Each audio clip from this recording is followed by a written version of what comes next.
reserve the rest of the questions for the press members. I did make that promise and apologize, I forgot about that. But to address that question, we have a great deal of controversy as to what did or didn't happen at the Pentagon. And what we all know and what we all agree on is that there's plenty of evidence available to us if the Pentagon would release the dozens of cameras that they have that showed what did or didn't hit it.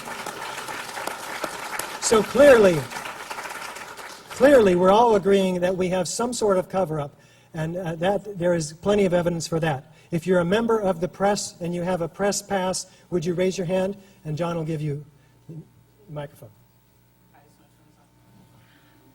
One second.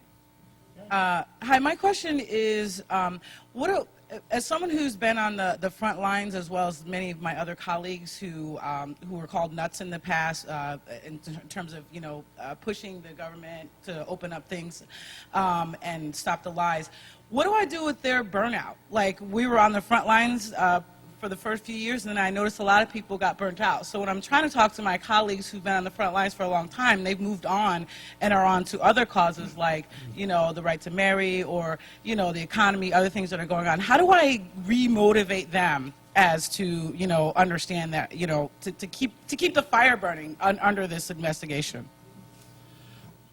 Yes, this is a phenomenon in any movement of this nature that people who were in the movement early on, some of them stick with it, some of them don't. But in a sense, that's not so important because what has happened, those people performed a very important role. We wouldn't be here without the people in the first 2 or 3 years. I didn't come on board for over a year and a half. So it's understandable some have burned out. But the important thing is the professionalization of the movement. We now have a dozen professional organizations with these thousands of members. So the leadership has changed from the early days. And that's the important thing, and that's the important thing that is being signaled by this press conference today. And this can call attention to all the other professional organizations, more of which are forming as we speak.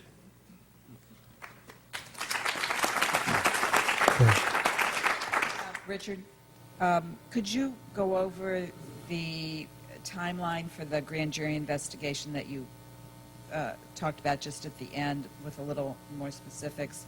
The question is, could I go over the timeline of the grand jury investigation? We don't have those details together. We're raising funds to hire attorneys to do exactly that, and we're asking for your support at ae911truth.org. There is a chip-in. You can click right there and support this effort if you believe what we're doing. So I appreciate your detailed question, and I don't have a detailed answer for you at this time. Is there another question from members of the press? From a small town, West Marin County. And a lot of us out there are wondering what you think of the hope for changing the attitude of Obama and Clinton towards 9/11. Oh, boy. Go ahead, Doctor. Hope is a very important thing. We probably ought to place it somewhere else.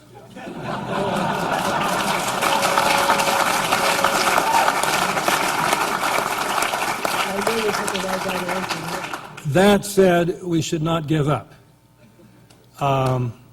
They are in leadership positions.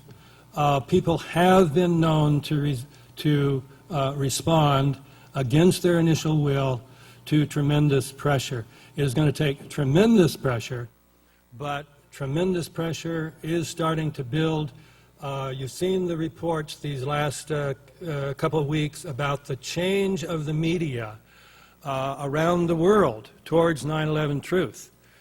It has not yet changed in the United States, but it is changing everywhere else. It'll be increasingly difficult for the U.S. press to withstand this. Now, given their success in the past, they'll probably succeed now. But, miracles have happened. NIST affirms a miracle. Why can't we? Back here? All the way in the back? Uh-oh. Richard, I do hope you reviewed Ted Gunderson's interview.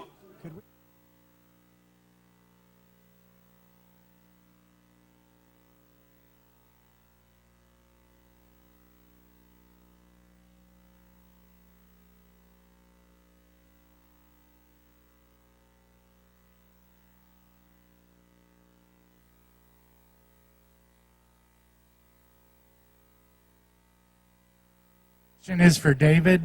David, I read your book, 9/11 Commission, Omissions and Distortions. I'm wondering what new omissions and distortions you have discovered since that book was published. Thank you. Good question. If I were writing that book today, it would be at least twice as long. So, you know, I had quite a few. I had 115, but we would be way up over 200 now. I won't try to go into them now. I have thought about trying to put out a second edition, but, you know, there are so many things to do, it hasn't risen to the top of the priority list yet. But the more important thing now is the set of emissions of the NIST report. And these are even more important than those of the 9/11 Commission. So I think that's the place to focus our attention now. Thank you.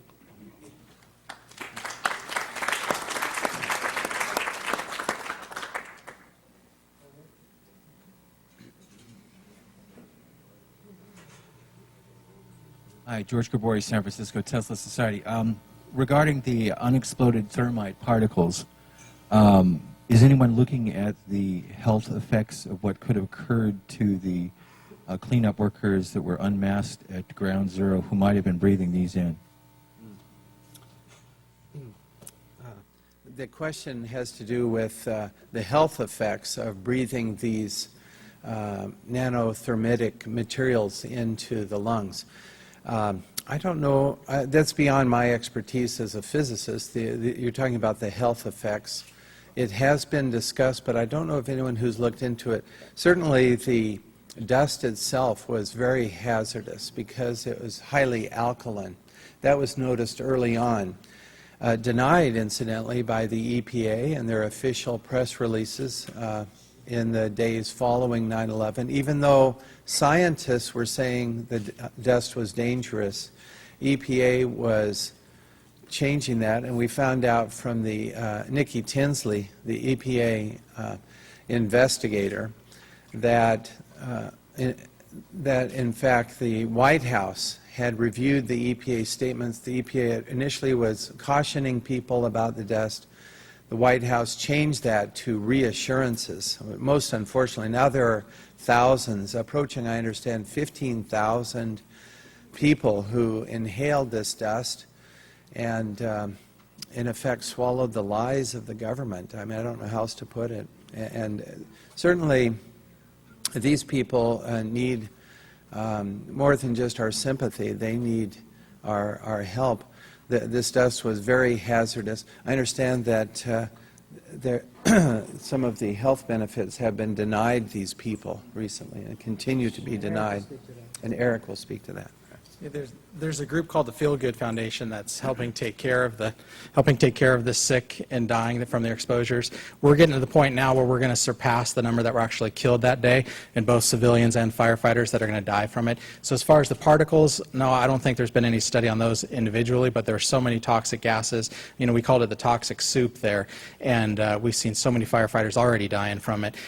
And I think it's about 40,000, they say, that were exposed, and 40% of them already have lung problems from it. So it's definitely an issue, and I'm sure having that type of chemical and you're breathing that in just like the asbestos, we're not going to see the effects, the full effects, for a few more years, and then we're going to see just massive numbers of people dying. So.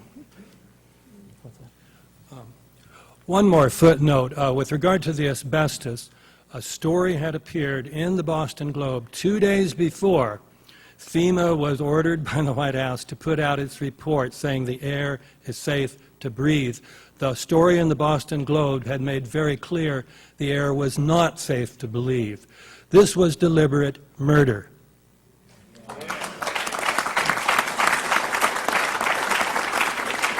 Right here. Thank you. I have a quick question about the signature, probably for anyone who'd like to